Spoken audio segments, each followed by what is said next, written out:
And here we are. Hi, everyone. This is the weekly Fireside Chat podcast. Doing this a little differently. Tracy's in the room with me. Do you want to come on? Just say hi to everyone. I'm here. Hi, everyone. There we are. I'm not going to stay here. I'm going to go up here. I've got the mic set up so you can be heard on the other side of this. I'm right here. Okay. So I just finished a 3-hour kind of roundtable panel with really organized by Grant Cameron on the Wilson Davis notes, which is something that I have been talking about publicly for the last 13 months, something that I called the UFO leak of the century. I absolutely still believe that, with no question in my mind. I'll have a link to that, which we are actually going to be putting up on our YouTube channel. Is that right? Yes, that's correct. Yep. I'm this is all with working permission. on this right now. Tracy's working on that. So you'll be able to link to it either immediately or really, really soon. And we've got a couple of questions that Tracy's going to read to me in just a minute from some of the listeners. And I want to know what you thought about it in general. I'll just give my basic breakdown of it while it's fresh in my mind. Yeah, go. Kirsten's just saying that the pre-show is playing up on YouTube. The pre-show is playing. When you guys were not supposed to be on camera. I'm just going to take care of that right now. Yes, that's got to be dealt with. Okay. Because there is one thing in particular that we talked about that I feel needed to be not on there. So, welcome to our world. For the record, I'll just say, before we went live, there was a discussion. I was going to say this. There was a discussion about the potential upcoming article by the New York Times on whether it's the Wilson leak or whether it's anything related to this. And the fact is, I voiced my opinion very strongly that we really should not be getting into that in this discussion for a couple of reasons. The which part? The whole upcoming media potential thing of the New York Times. And right. I mean, the fact is, like, I think I used some colorful language, but I said, we don't really know what we're talking about anyway. No one really knows. And there's no point to getting into this at this time because we don't really have genuine information. That wasn't supposed to be recorded, right? So, and apparently it was being recorded, and now that's on YouTube. Big mistake. Anyway, is it? Yeah, it's up. We're recording. Well, then there you go. That's a real screw up by the people involved. I would say major. That's like they've got to fix that. So Tracy's dealing with that. I'm just going to talk right now. I'm going to reset up my microphone a little more properly.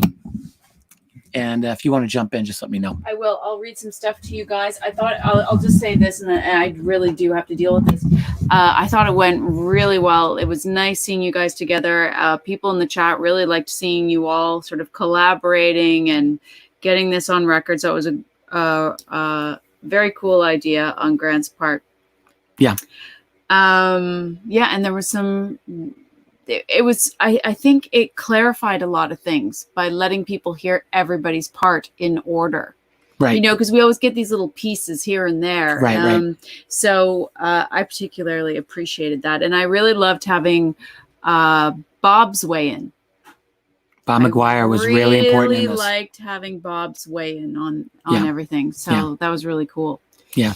Well, do you want to go take care of that fire, put that out while I deal with I do. I'll talk to the folks here, give them my little. So Tracy's doing her thing. I got the microphone sort of muted on your side now. So I thought it was a very good analysis. And if the pre-show gets on there, it's like, what? Someone's head should be on the platter for that. But that's a whole other story.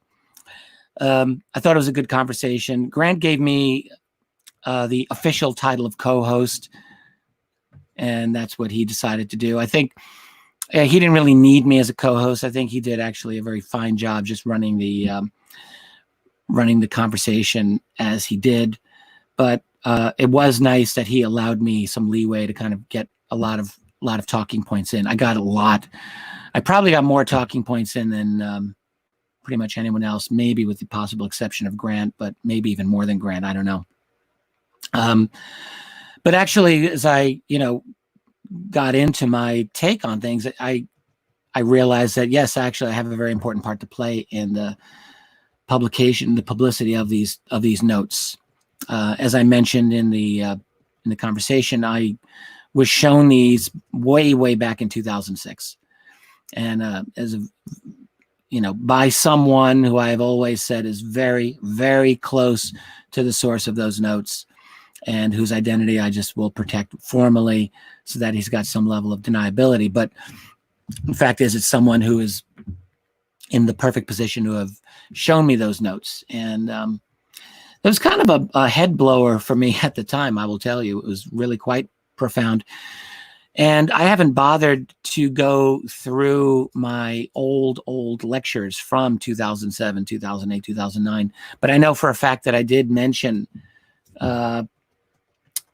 this at a variety of lectures that I gave. In fact, used Thomas Wilson's photograph in a number of the slides that I put together. So it is something that I have talked about over the years, but it's also something that I wasn't really able to go into too deep with. But actually, as I recall, I got into it in my second volume of UFOs in the National Security State, and in Chapter 9. So, and I published this book in 2009. And in Chapter 9, I'm quite sure I mentioned Wilson by name. Yep, I sure did. For anyone who's got a copy of this book, published in 2009, on page 538 of this big fat book of mine, I wrote, "In this vein, the story of Vice Admiral Thomas R. Wilson is relevant. During the late 1990s, Wilson was Chief of Intelligence of the Joint Chiefs of Staff, a position known as J2.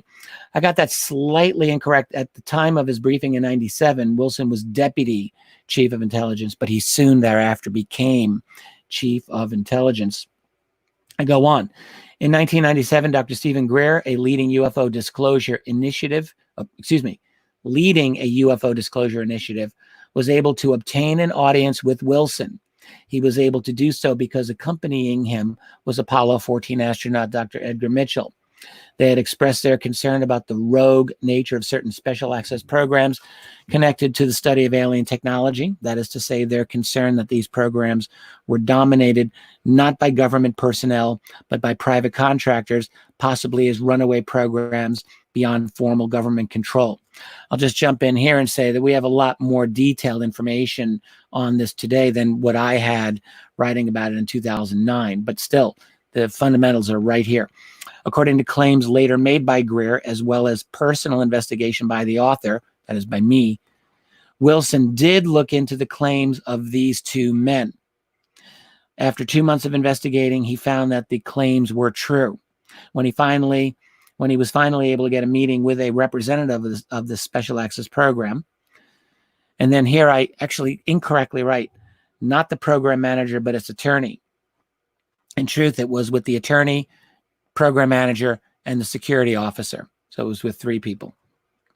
But I go on to say, Admiral Wilson was informed in no uncertain terms that he lacked a need to know. Not only this, but the only reason he was granted a meeting at all was to find out how he learned of the program. That's fundamentally correct. Like what I wrote here is basically correct. And with more details and a couple of little corrections here and there, I had the story pretty much right on back in 2009 when I wrote it here.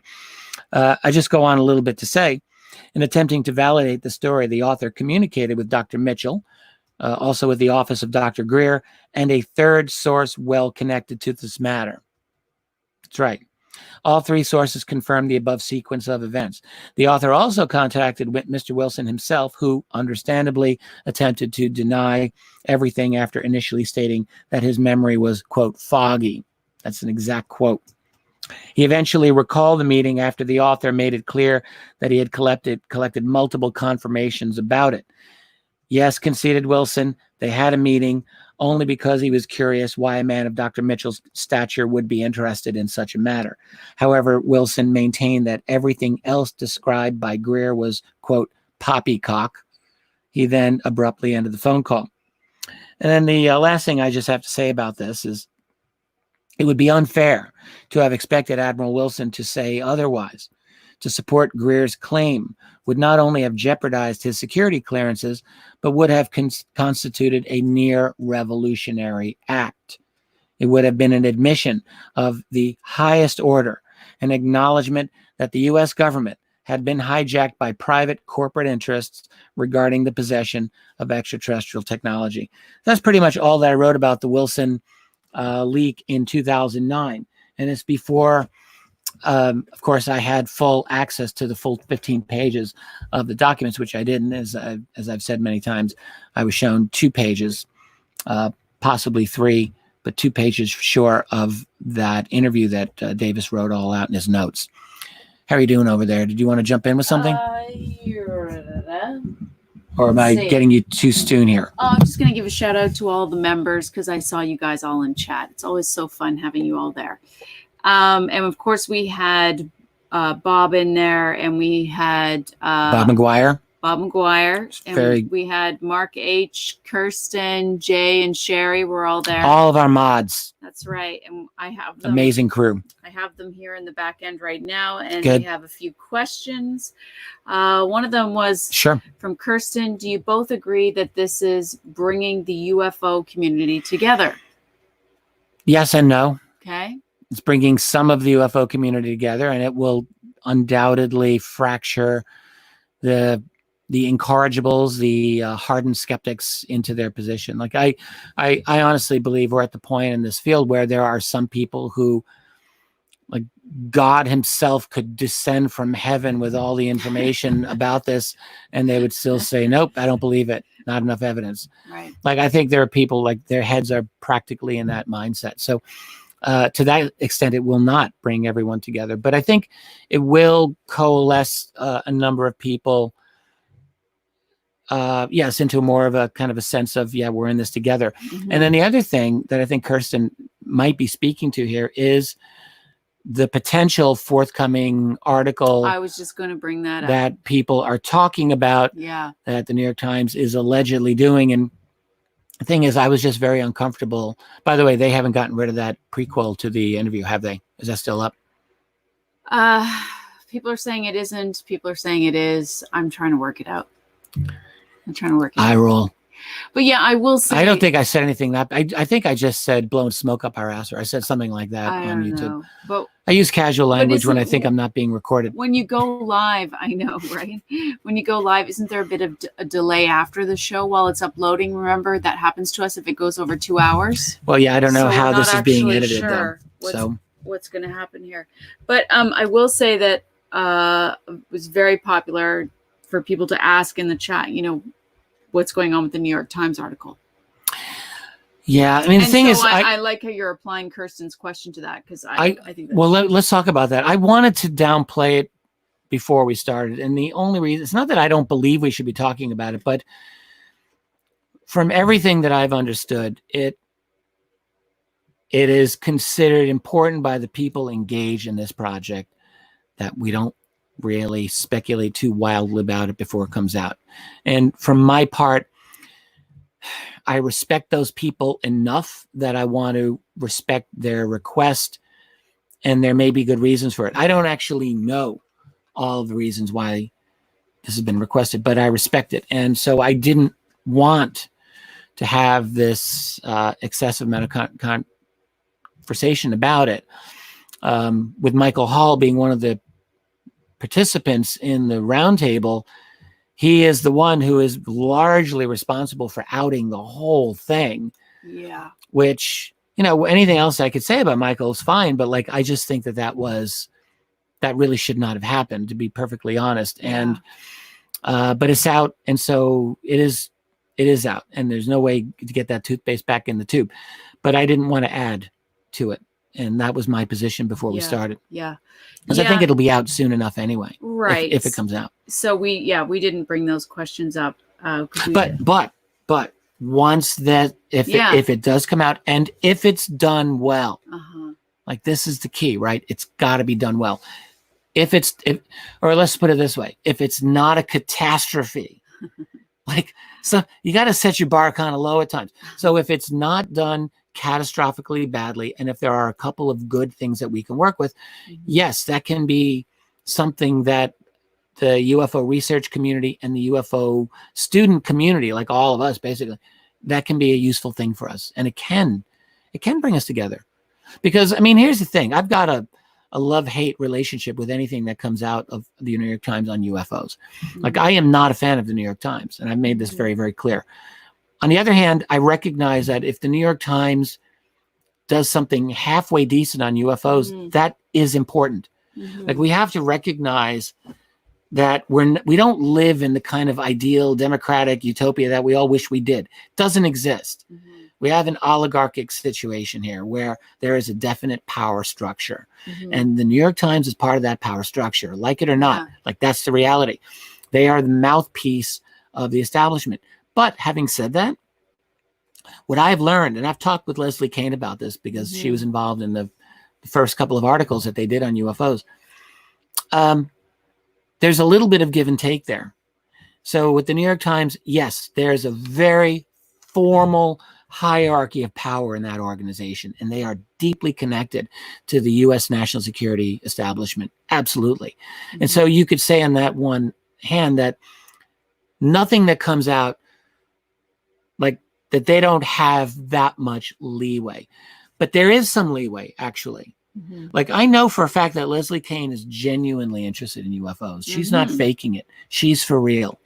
And she's also, has in her career, has done her best to take the UFO subject and to position it as best she can so that the hidebound mainstream dum-dums out there can actually take this subject a little more seriously. And there's value in that. There is value in that. There's value for what I do. Like, I'm speaking to more of a crowd that doesn't need as much of a high bar to be persuaded. Right. I still want to speak to those skeptics, and it's important that I do that. But Leslie even goes a little bit further, and she's really speaking to establishment skeptics that have to be walked through with baby steps with this. And she does that, and it's important that she does it. And I do believe that she's doing this in good faith. So the fact that she can get a byline in the New York Times on UFOs, along with people like Ralph Blumenthal, who I also think is trying to fight the good fight here. I personally believe in giving them some benefit of the doubt and some leeway. And I think that they're helping to push this a little bit.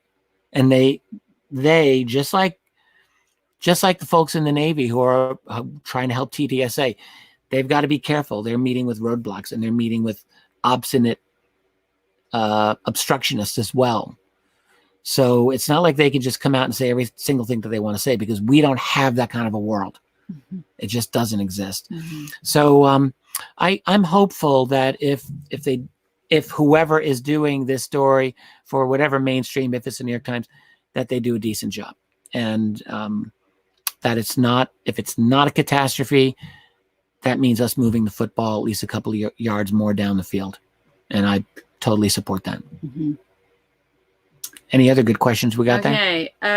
Yes. So Kirsten said, did Joe's revelation about Luis knowing about the documents being online resonate with you? Yeah, that was a very interesting point. So Joe Murgia, UFO Joe over at UFO Joe Net. I really like Joe. Like, I really like the interview that we just did a little over a week ago. So he brought up an interesting point in response to something that I said when I talked about Elizondo's statement on Tucker Carlson back in May 2019. Something that he said a week before the Wilson Davis leak came out, where he acknowledged the reality of UFO crash retrievals by the U.S. government. And then James Iandoli writing to Eric Davis immediately after that, getting a very amazing confirmation from Davis about recovered landed and crashed UFOs. So what Joe is asking was, what did I think about Luis Elizondo? How did he know about these crashed UFOs and these recoveries? Like, how would he have known? And Joe was wondering, did Lou Elizondo have access to the Davis-Wilson leak? Because he answered the question pretty definitively to Carlson. He's like, put simply, yes. Like, it was a very definitive answer. So the question that Joe is wondering is, like, how did Elizondo know this? Did he perchance have access to the documents before they came out? Well, it's entirely possible that he did, and I don't know that he got it through the Imgur leak or through the Reddit subfeed. I mean, maybe. My personal take is that he got it because he knew Eric Davis, he knew Hal Puthoff, he knew Robert Bigelow. He knows all those people. He's in TTSA. They're all part of the same little community. Chris Mellon's part of that community. They all speak the same language. They all pretty much know the same things. And so my take always has been, it seems more likely that that's how Elizondo learned what he learned, not through the Davis Wilson notes. But I could be wrong. It could be that he read the Davis Wilson notes and then called up Eric Davis and said, hey, what's the story with this? And maybe Davis said, oh yeah, that's totally true. Like, who knows? But it's kind of all one piece to me because they're all part of the same group. And I think it's just been my assumption that they all share what they can with each other, what they legally can get away with. Right. You ready for the next one? Yeah, I'll just add, it's entirely possible that Elizondo had additional sources of information beyond Bigelow's crowd, beyond TTSA, through his work with the ATIP program. It's still not really clear how many cases he studied and how many, what specific UFO cases they knew about. We know of a few of them now, but we still don't really know the whole story. So it's quite possible that he learned other things in the course of that. So yeah, next question. Okay, this is from Mark H. I'm interested in Melinda's thoughts on the abduction side of the scenario that was spoken about in the chat. Yeah. And will this group discussion be the catalyst for moving forward by mainstream media? Ergo, and should there be more? Well, there's a couple of very interesting points in that question. So thanks, Mark. First of all, Melinda Leslie, some people know who Melinda is and some may not know Melinda as well as they should. I've known Melinda for close to 20 years. I met Melinda in person, probably like 01, 02, 03, sometime way, way back then. And she was doing lectures back then as well on the MyLab experience, that is military abductions, because she herself is one. And she has gone on the record. She's talked about her experiences having been abducted in a deep black military abduction type program with human and non-human interactors. And her take, and I'm going off of memory, but essentially her analysis, at least then, was if you've been an abductee of ETs, the military component will sometimes take you basically as a counterintelligence type of a thing to find out what did they do to you. Like that was her take on it back then. Be interesting to ask her. She's probably talked about it more recently, what she thinks now, but I don't want to misrepresent her recent statements if she's made them. But that's Melinda. She, to my knowledge, didn't write any book on her MyLab experiences, but gave a lot of lectures. Right. And she was most recently in Extraordinary the Seeding, where she did an incredible job. She did a great job. Describing a lot of her experience or accounts. She kind of stole that movie. Yeah, she really did. She was amazing. She really did. And I begrudgingly do, because I was in that documentary. But Melinda honestly did were excellent. But Melinda she was powerful. Helped people very on point. I think to understand what it can be like. Yeah. Yeah, she was really impressive. But the second part of what Mark said, could you just repeat the second part of that question? He said, will this group discussion be the catalyst for moving forward by mainstream media, ergo, and should there be more of these conversations held to debunk the debunkers? Well, the last thing, I think it's a good idea that we have these kind of roundtable discussions. And from my part, I'd be happy to participate in more of them. I'm kind of glad that Grant organized it. Maybe we can organize one for a number of other people and do a similar roundtable. Yeah. So that's a possibility. The other part is, will this generate mainstream media attention? The conversation that we had, I'm assuming that's what he meant. I doubt it. I don't know. There is some, mainstream rumblings that are going. And it's quite possible that some of those people watched our conversation. How much it will affect them, I really couldn't say. I don't know. But I do think we're in an era where things are inevitably, there's still a forward motion here. There's still forward momentum. Yeah. It hasn't stopped from last year. Yeah, it's great. It's still going.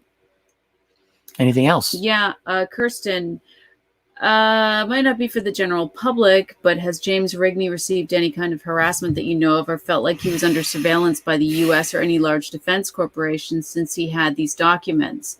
It seems like he's taking quite a risk by putting himself out there. Yeah. He didn't want to for the longest time. And that's actually, right. he only did it because he and I were talking. Mhm. I have to say, I don't think it's a stretch to say that I'm partly responsible for James being put out there, but he did it willingly. So it's not like I strong-armed him. Yeah. But the fact was, when the documents came out, I did not, and James did not want to be outed. Right.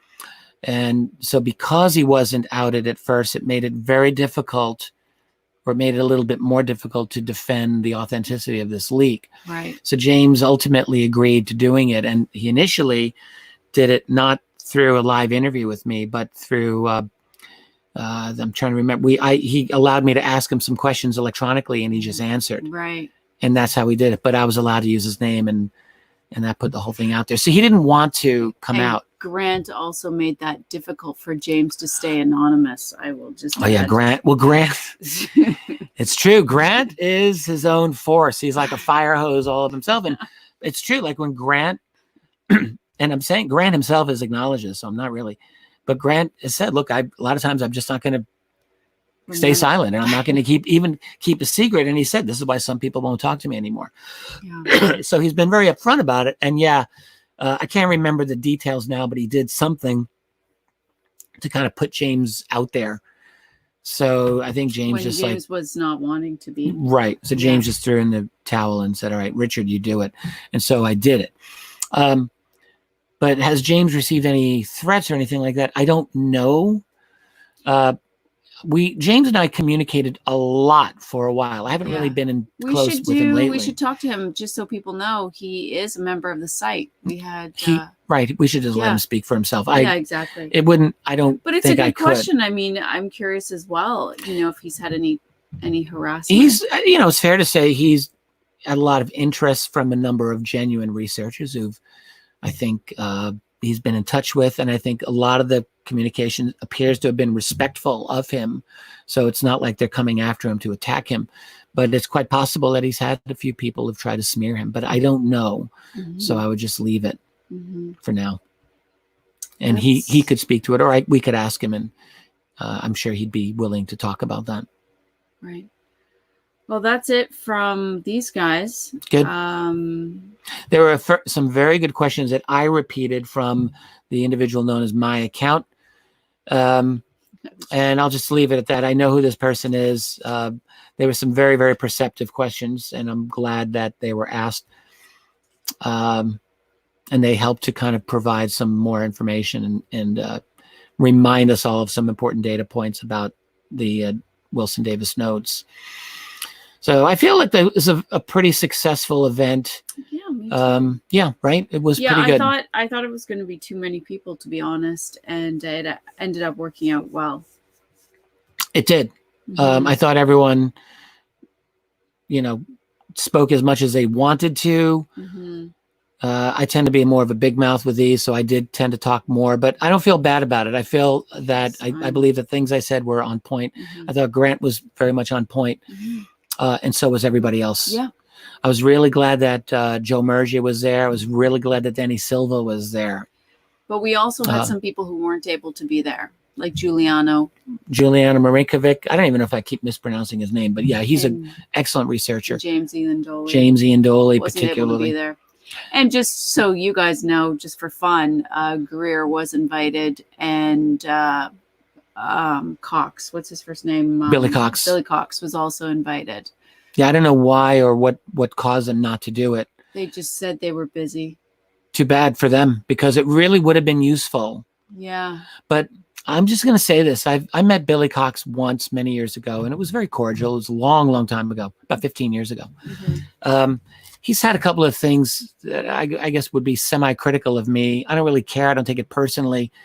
But I really think that if Billy Cox were here, he would have to defend himself a little bit from some of his reporting on this matter, because I just have to say, I mean, I think a lot of Billy's reporting has been excellent over many years, and we've been lucky to have him as another mainstream journalist who's essentially supported the reality of UFOs. However, I think he's ended up on the wrong side of the fence on this one, and takes Wilson at his word on this denial. And I think that's overly credulous. And if Billy gets this back to him, then it's fine. I don't really care. He can contact me anytime he wants. I think his work has been good, but I think he's kind of missed it on this one. Right. And I think he might have suspected or sensed that he would be on the defensive. Which he would be. Perhaps. He would be on the defensive if he were part of this. Not that we would be attacking him personally. I certainly wouldn't. But that the conclusions we come to would be uncomfortable for him, since he appears to have taken a public position on this. Right. So he can always change. There's no harm in changing your opinion when new facts are presented to you. How about I throw out a couple questions that were in the chat, since we didn't take questions? Yeah. So there was one from Liam. John Greenwald posits that the leak may be a script. What do you think about this theory? We actually did discuss it a little bit, and I didn't mention John by name. John's someone else that I've known for many years, and I've always liked John personally. I consider him a good guy, and he's done a lot of great things for the UFO field. So I just want to make this clear. I have a lot of respect for John personally and for his accomplishments, but no, I think he's completely wrong on this. And again, like Billy, he's come down on the wrong side of this issue. And to call this a movie script, I think is just uncalled for. It's silly, frankly. It's beneath him. John is better than this. And, I mean, when someone is so intransigent to a position that, to my view, just defies all attempts to reason, all attempts to present the evidence that a reasonable mind would say, yes, this makes sense. I mean, once you've done that and someone still denies it, like what more can you do for them? They are absolutely convinced. And the only thing that you can really do is just keep moving on. History will move on, and they'll either be left so far behind, or they will decide belatedly, oh, I guess I'll get on the ball with this one, and they'll change their opinion when no one's noticing and no one cares anymore. Like, that's often what happens. And I just think John, unfortunately, has really, and the problem is that he's, when you take a position like this, you essentially back yourself into a corner so that you can't revise your opinion. Now, I mean, he could say the same thing about me. I came out right, full guns blazing in the beginning in June of 2019 saying this is real, folks. But I have an advantage. And the advantage is that I know these documents are real. Like, if there's any one thing that I would hold my ground until Gibraltar comes tumbling down, it's this. There's no way that anyone's going to move me an inch on this, because I know. I don't believe, I know these are real. And that's all I'm going to say on it. And so I'm not going to back down. I know I'm right. So yes, I realize that for someone like John and for other people that I haven't told the full story to, they have to say, well, that's just too bad, Dolan. Like, you're not giving me the evidence, so I can't, like, your word is not good enough for me. And I get that. People often ask me, well, why should I trust you? And my answer is, don't trust me. Like, I actually don't ask anyone to trust me. I say, trust the evidence. And on my job is simply to present the evidence the best I can. That's it. But in this case, there is actually strong evidence to believe the authenticity of the document. It's not like we're coming out of nowhere. But there's also this other part of it from me personally. I was shown that document in 2006. So if I'm going to hypothesize that it's a movie script, like, I'm left, I just have to throw up my hands. Like, there's no answer to that. It's a silly remark beneath John Greenwald. And I hope one day the man comes to his senses, because he's got a lot of sense on a lot of matters. He is up to it. He can do it. He appeared to have changed his mind a bit on Lou Elizondo. After he interviewed Elizondo, he can change his mind on this too. So I'll just leave it at that. John, if you're listening, we'll have to talk one day. And he wrote to me, and it's my fault that I didn't get back. John wanted to interview me. I would be up for talking with John. I still like and respect him, so we have a way that we can do this. Okay, cool. Anything else? No, I actually don't. There you go. I'm just still dealing with some stuff, so you're kind of on your own. Sorry. On my own? That's no good. You're on your own, mister. So, yeah, I'm really glad that we had the conversation. I feel that, the other thing I just want to point out is the contribution of Bob McGuire. Bob's probably watching this because he's a member of our site, and he is one of our key moderators. In fact, he is the key moderator who got us through the transition from the old moderator crew to what we have now. And Bob is invaluable to us and will forever have my personal gratitude and Tracy's personal gratitude for that. But on top of that, Bob is a man who's got his own powerful intellectual background and his own professional background that is incredibly relevant to all of this.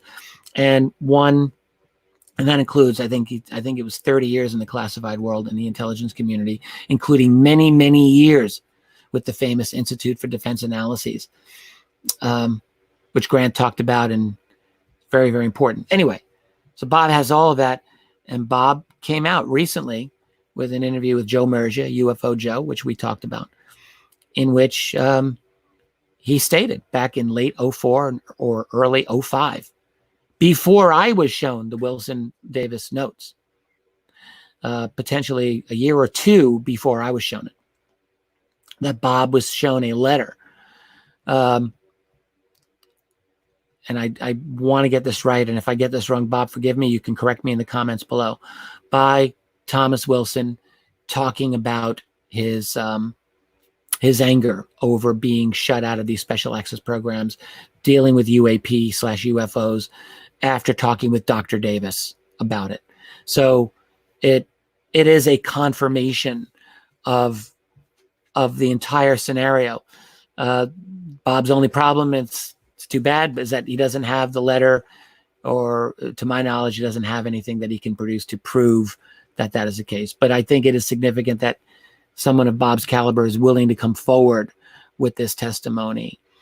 And for my part, knowing Bob and having talked to Bob, there's no question in my mind that is absolute God's honest truth. So I'm really grateful that Bob came forward. It's just a new additional, I think Joe said, another nail in a coffin that was already sealed shut to begin with, just another nail. So yeah, it was very important. I'm glad Danny Silva was there, of the Silva Record. I consider Danny a really excellent journalist in the UFO field. It's the first time I got to see him face to face and talk with him, but he knows that I've respected him for a long time. I'm sorry that James Iandoli couldn't be there, but I was glad that Joe of Project Unity was there. I really like Joe. We got to talk about Joe's excellent interview with the anonymous Mr. X, who I have said, and I just will say again, is someone that I do know. I guess I could say I know personally. I've talked to this individual on a number of occasions, many times. And not only do I like this person on a personal level very much, but, I know a number of things about him, and I totally respect and understand his desire for anonymity, and he's completely entitled to it. But his analysis of the document is first rate, and that's a 3-hour plus statement that is on Project Unity's YouTube channel. I've encouraged people in the past to go check it out. You can always go there and listen to it if you haven't. It's really, really strong. We had Michael Hall, the attorney, Grant Cameron's attorney, was there. Michael didn't have a lot to say, but he was on point with the things that he did say. We talked about Melinda Leslie, who I thought was excellent. Melinda really has come into a strong research mode over the last many years with her investigation of the what does she call it? The research group, NIDS? the group around NIDS, but she has another name for them, and I just can't remember offhand. But basically, the old aviary that then morphed into NIDS, that morphed into OSAT, that morphed into ATIP, that morphed into TTSA, and all of that. And she's really been looking at them, and she's gone further than most researchers, gone further by far than most researchers. And I am personally really impressed with her. And I probably want to talk to Melinda again, catch her on the phone sometime and take some notes. She's worth it. Who else am I missing that was there? Oh, well, we mentioned James Rigney. We got Bob McGuire. Danny Silva, I just mentioned. He was very, very good. Joe Murgia was had a lot to contribute. Joe and Danny both had a lot to contribute. Joe, James, Michael Hall, Melinda, Bob. You got everyone. Jay, Danny. Pretty much anyone. Jay was on James's. His iPhone was James's iPhone. That was Jay. Yeah, I know. I just sorry. Yeah, Joe Murgia, I thought, had a lot of important things to say. He was really, really relevant. His comments on Will Miller, his comments on Eric Davis. I think what we saw with this conversation was a real coalescing of important perspectives on the documents that, again, provided a very strong gestalt for the whole thing. And Grant as well. Grant had a lot to say about it. And I tried at one point to give a kind of overall take on how the whole thing happened. So basically, and what I call the Bigelow Group, essentially, these are the people who I think really are driving this. They are the ones who've been trying to get to what I call the center of the labyrinth for years and years and years. And in 2002, they sent one of their own, Eric Davis, on the mission to get some critical information from Thomas Wilson.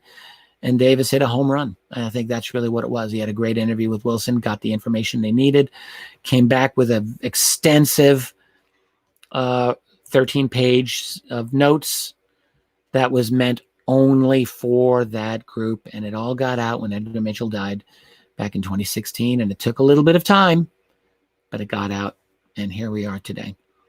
So I think one of the last things that I would probably say is that the notes take us, and again, this is where we want Mr. X's analysis. I'm going to try to interview Mr. X, and I think it might be useful for me to maybe help encapsulate some of the key points that he has made and to make it as accessible as possible. I think that would be really great. Do you? Yeah. So, yeah, probably. But the point is that those notes give us a better architecture of the secrecy than we've really ever had. And I think they allow us some very good jumping off points into understanding that secrecy. And part of the conversation that we had tonight in this roundtable helped some of the things that Melinda pointed out. In particular, I think Melinda had some of the best insights into how this secrecy worked. Melinda and Joe Murgia, both of them. Joe actually had some very, very trenchant statements on this. So I think we're at a point where we can, on the basis of some of those insights, on the basis of the insights of Mr. X, we might be able to put together a reasonable scenario of the architecture, the structure of this secrecy. It's something that I've been interested in a long time, and I think we actually can do it. So that might be a project for the near future. I think it's worthwhile. So, well, I've been doing this for about 45 minutes. It's an unusual fireside chat, but I think it's appropriate. A little more casual. I'm glad that you're here. I've looked off camera for most of this because Tracy's sitting. Hold on. Tilt, tilt, tilt, tilt, tilt, tilt, tilt, tilt, tilt. Boom. Hi. There she is. There's the lady. I'm sitting here. As has this been going on all night, working away. And let's just keep going. This is what the office. I used to hide this from the folks because I was always embarrassed at how messy the office is. But it's a little bit better now. It's looking and there you go. There we are. It's a small little little Have you joint, shown as I like to them say. the pictures on your wall? Let's keep That's going kinda here. cool. Keep going. Oh, let's turn this off here since they Yeah. kind of like. So I got a few pictures on the wall. There's an old picture Here, of me I'm gonna grab it. from 2011. It was a little publicity shot taken by a local journalist that actually made the cover of an old UFO magazine back I in the saw day. it. Some other Okay, so books there's a here. cool picture of your dad right there. Let's see. Where's Dad? Where's Dad? Where's Dad? Can he? Oh, you can't really see him. I'm gonna point Oh, there we go. Let's pull right that here. out. Oh, there's a bit of a glare. There's a little bit of glare. Okay. There's the old man back This in is his Papa Dolan. back in the 70s, back in the day. I've got a major glare, so Yeah, do it, tilt it like that. there we go. There's my pop. Look at that. One of my favorite pictures of him. Yeah, it's a great picture. So, and there we have. We're going to tilt back. There we go. Keep going. More. Oh, And I'm going to turn this light back I on. think you probably got to see Richard's got a serious pen migration going on down Oh no, they here. haven't seen. So this, well, What? maybe they did. There's one. Tracy keeps complaining because someone All the keeps pens are missing taking from pens and upstairs, pencils. and I think I got a found them bunch on recently. it. Yeah, I do. That's, you may have a point. So most of these, the good news is that most of them are probably useless and they probably don't write. So there's that. I don't know that that's. I'm a pencil guy. I actually like writing with pencils. We don't have any problem most of the there. 'Cause time. you like standard pencils. Yeah, I do. I like the standard I number do. 2 pencil, and I don't like the mechanical I pencils. love the mechanical. I Pencils. hate those. I like it. It's always sharp. Come on. They break because I have too much so pressure. Do regular pencils. Oh Yeah, that's right. You're a heavy pressure guy. I'm a heavy pressure guy, and I break my mechanical pen. You and my son also That's right. you both very like exact We with like the mechanical pencils. We do. Yeah, I've always known like you got to watch out for people who use the mechanical pencils. I'm just gonna be honest here. I mean, I still love you and everything, but we'll have to have a mechanical I'm pencil sure there's a lot of conversation. people, a lot of these guys who like their mechanical pencils. Hello. So, all right, fine. But I do like writing with They pencil always have good over pen. erasers that work well on the end, unlike true. other pencils. These are hit or miss. It's true. I got this one's got like hearts and love all over. I don't know how I got this one, but it works pretty well. It's your secret pencil collection. Yeah, it's one of them. So anyway, that's about all we got. I'm hoping that they are able to cut that prequel to the interview. Just personal opinion. If it goes up, it goes up. Mm-hmm. But I just thought I can't remember what I said, Mm-hmm. but it's all irrelevant anyway. None of that stuff really needs to be up there. Mm-hmm. Oh well. We'll see what happens. Such is life. Here's the thing I've had to learn. We all learn this as we get old enough. You cannot control a damn thing around you. Like, just give up the idea that you can control anything other than what you do. That's it. We learned this from the great Marcus Aurelius. We learned this from any of the Zen practitioners. You learn from any philosopher. You can control what you do. You cannot control your environment. So look, if something happens beyond your control, you just let it go. Ultimately, you do what you can do, control what you can control, and that's the end of it. So there we have it. Any last words from you, my dear? I'm just talking to Lori. Okay. There's a lot going on behind the scenes at all times. Do people know that Jay and Sherry are moderators now? Perhaps they don't. Did we? I don't know if we did a proper announcement. I don't know if we did either, We really ought actually. to, because this is getting tucked away now at the back of this fireside chat. But let's just give a great welcome and thanks to Jay and Sherry, who are they married, or are they they're just married. partners? Yeah. So they're wonderful. I've talked to them. They're awesome, wonderful people, and they are very enthusiastic moderators of our site. And guys, thank you so much. And is there another person that we want to just, or is it official or not official yet? Did you do your? I reached out you did. to someone, and I don't know that it's. I think that it's in the works, but a great person. If he's accepted, we're lucky to have him as well. I'm hoping he has accepted. When that happens, I'll give you an announcement, or Tracy will do it, or Kirsten will do it. One of us But will do it. Yeah. I gotta say, like, we have a really wonderful I mean, we've got fantastic members, and we've Yeah. got a fantastic crew of people who are really helping to run this site. Yeah, they really are. We mentioned Evelyn last week, Yeah. who it would be really hard to do this without her.